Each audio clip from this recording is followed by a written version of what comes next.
وجنا حدیث کې راغلی دی د جهنم دا اور وای دومره ګرم دی وای دی جهنم الله رب العالمین ته شکایت وکړو چې اکل بعضا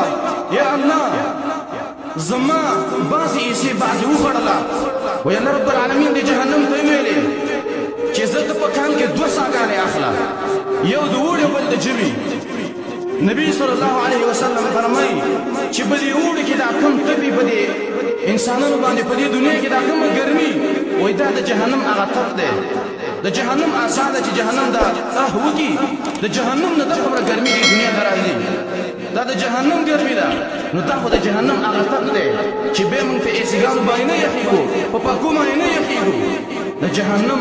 هغه تپ دومره ګرم دی نو د جهنم دا اور به څومره ګرمي اسې کله کله د دنیا د اور تم لاس نیول پکار دي چې د دنیا دا اور دومره ګرم دی حدیث کې راغلی دی وای الله رب العالمین چې وای دا اور پیدا کړ د جهنم وای دا اویا درجه پیدا کړی او یې ایسي او یې درجه دی او هر یو درجه د بل نه سخت ده او ګرمه ده وای کله چې دا اور الله رب العالمین پیدا کړ او یې درجه وای د دین د یو درجه او یې درجه دای دنیا تر اولې غلې او دانه شپې درجه ور ته کافر د پاره په جهنم کې پرې هله جهنمي د پاره په جهنم کې دا نه شپې درجه لا پرې هله دله په کافر له بده باندې سزا ورکړي نو دا یو درجه دنیا تر اولې غو دا یو درجه دومره ګرم دی چې تور نږدې ځه چې تعالی د الله سوځي وکنه او به هغه نه شپې ته یې دا په څومره ګرمي ده جهنم وو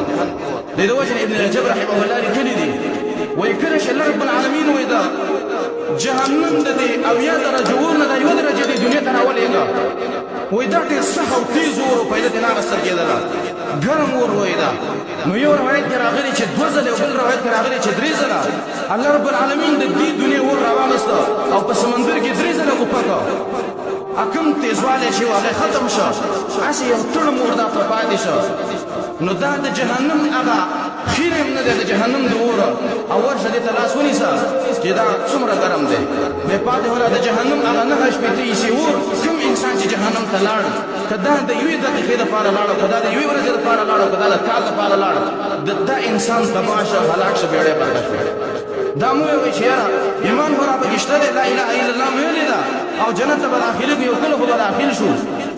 اول په جهنم کې سوچو به وکړه جنت ته داخل شو دا خبره غلطه ده په جهنم کې یو سکند کې ډول دا ګران کار دی چې د جهنم د سکر موري وای عبد الله بن مسعود رضی الله عنه کې قانون بداو وای د چې وکړه وای انګر ولیدا او انګر بدا وسپنه په دې ور کې ګرموله او به په دې چټکی باندې والا وای دا عبد الله بن مسعود رضی الله عنه وای ته ما تر مازیګر په به وشه په توسو او د څه به ویلي چې دا د جهنم د اور اخر هم نه ده او دا د وسپنه نبی ته وسپنه جوړي نو زما څومره کمزورې وجود دی چې دا زما وجود به د جهنم په دې سخت اور کې داس وځي نو ډیر ګرم اور دی ډیر سخت اور دی دا